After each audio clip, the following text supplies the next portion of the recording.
Digital cheating is worse than physical cheating. Yes. Boss.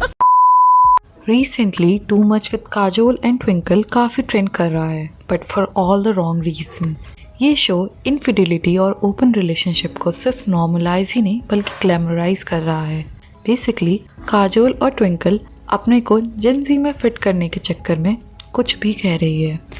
कभी वो women के लिए स्टैंड लेने की बात करती है, तो कभी चीटिंग जैसी चीज़ों को फ्लिंग समझ के भूलने की बात करती है। So let's discuss this show जो डे बाय डे टॉक्सिक होता जा रहा है। टू मच विद काजोल एक सेलिब्रिटी टॉक शो है जहाँ सेलिब्रिटी फन कॉन्वर्सेशन और रैंडम Q&A करते हैं। रीसेंट शो में जानवी और करण आए थे एज अ गेस्ट एंड उनसे पूछा गया which is worse, physical cheating और इमोशनल। इस पे करण और काजोल ने बोला physical cheating is fine, although Janhvi ने अपोज करके बोला दोनों ही वर्स्ट है। इस पे तीनों लोग उसे मैनिपुलेट करके बोलने लगे रात गई तो बात गई, इस बात को इतना दिल पे क्यों लगाना। लाइक व्हाट, बीइंग सेलिब्रिटी आप चीटिंग जैसी चीज को कैसे नॉर्मलाइज कर सकते हो। एंड थिंग्स गेट प्रॉब्लमेटिक जब जानवी ने अपना स्टैंड चेंज नहीं किया। सो बाकी लोग उसको मैनिपुलेट करने के लिए ये बोलने लगे that she is too young to understand, maybe in her 40s she understand what we are saying is right, this is so wrong because तुम इसे न्यू नॉर्मल बना रहे हो। You are an the therapist not an expert, तो ऐसे opinion कैसे दे रहे हो। हाउ डू यू नो कि physical is okay but emotional नहीं है। In fact both are correlated. Physical cheating begins with emotional, like if you really love your partner, so you won't upset your partner, you won't cross the boundary because that is what relationship all is about, the choice. So when you physically with someone else, तो सिर्फ physically ही नहीं बल्कि emotionally भी cheat कर रहे हो। Just imagine जब तुम्हारे पार्टनर को ये बात पता चलता है that you are physically with someone else, तो सोचो उसके लिए ये कितना ज़्यादा ट्रॉमेटाइजिंग होगा और उससे वो उभर पाना मतलब बहुत ज़्यादा मुश्किल है। उसके लिए तो शायद लाइफ का ये सबसे बड़ा ट्रॉमा होगा। How could you one say that रात गई बात गई, this is not a very easy thing.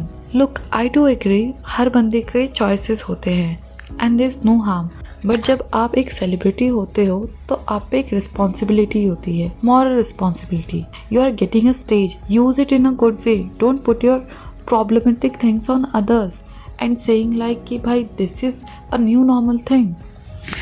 The things they are doing as celebrity is so problematic. वो infidelity को normalize कर रहे हैं, बल्कि normalize ही नहीं glamorize कर रहे हैं। situationship हो गया, nanoship हो गया, open relationship, ये सारे हमारे कल्चर का पार्ट नहीं है। वेस्ट से हमने इंस्पायर होके हमारे कंट्री में लेके आए एंड भले ही बहुत ज़्यादा कूल लगते हो but ask people how emotionally draining it is. इसमें क्लैरिटी और कमिटमेंट जैसी कोई चीज़ नहीं होती है। यू कैन से बॉलीवुड एक डिल्यूजनल है जो सिर्फ अपने आप को ही देख रहा है, ठीक है।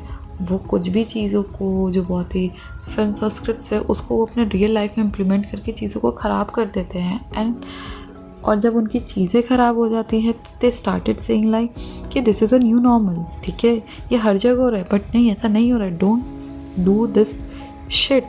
सो basically youth should be aware of this show. Entertainment तक देखना है तो देखो but don't get influence because they are not expert. इनके खुद के रिलेशनशिप की हालत ऐसी है तो ये दूसरों को एडवाइस देने वाले कौन होते हैं। जो भी देख रहे हो दिमाग लगा के देखो, अपना लॉजिक यूज़ करो कि भाई कहाँ तक ये जो बातें बोल रहे हैं वो सही है या गलत है।